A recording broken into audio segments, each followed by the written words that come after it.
एक बार नारद जी ने भगवान विष्णु से प्रश्न किया, प्रभु, आपके भक्त प्रायः गरीब क्यों होते हैं? वे जीवन में इतनी कष्टमय स्थिति में क्यों रहते हैं, जबकि आपके निंदक और अधर्मी व्यक्ति धन संपत्ति में संपन्न होते हैं? भगवान श्री हरि मुस्कुराए और बोले, नारद, मेरी कृपा और लीला को समझना बहुत कठिन है। इसे समझने के लिए तुम्हें मेरे साथ पृथ्वी पर चलना होगा। इतना कहकर भगवान श्री हरि और नारद मुनि साधु वेश में पृथ्वी पर आए। वे दोनों एक नगर पहुंचे और वहां के एक धनवान सेठ के घर जाकर भिक्षा मांगने के लिए दरवाजा खटखटाया। सेठ जी गुस्से में दरवाजे की ओर आए और देखा कि दो साधु खड़े हैं। भगवान ने प्रेम से कहा, भैया, बहुत भूख लगी है, कृपया थोड़ा भोजन दे दीजिए। सेठ जी यह सुनकर क्रोधित हो गए और बोले, तुम लोगों को शर्म नहीं आती?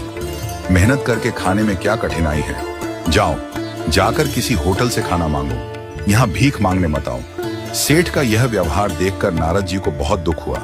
वे भगवान से बोले, प्रभु, देखिए, यह व्यक्ति कितना अहंकारी और कठोर हृदय का है।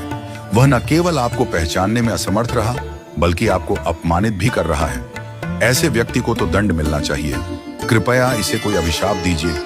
भगवान मुस्कुराए और बोले, नारद, मेरी लीला अपरंपार है।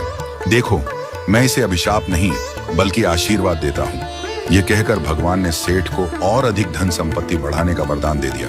नारद जी यह देखकर चकित रह गए। उन्होंने सोचा कि जो व्यक्ति भगवान की निंदा कर रहा था, उसे तो और अधिक धन का वरदान मिल गया, लेकिन आगे जो हुआ वह और भी रहस्यमय था। इसके बाद भगवान और नारद मुनि नगर के बाहर एक वृद्धा के छोटे से झोंपड़े के पास पहुंचे।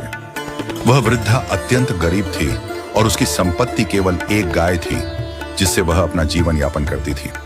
भगवान ने वहां भी भिक्षा मांगी। माए, बहुत भूख लगी है, क्या हमें कुछ खाने को मिलेगा? वृद्धा अपने झोंपड़े से बाहर आई और आनंदित होकर बोली, प्रभु, मेरे पास आपके लिए देने को बहुत कुछ तो नहीं है, लेकिन जो भी है वह आपका ही दिया हुआ है। कृपया इसे स्वीकार करें।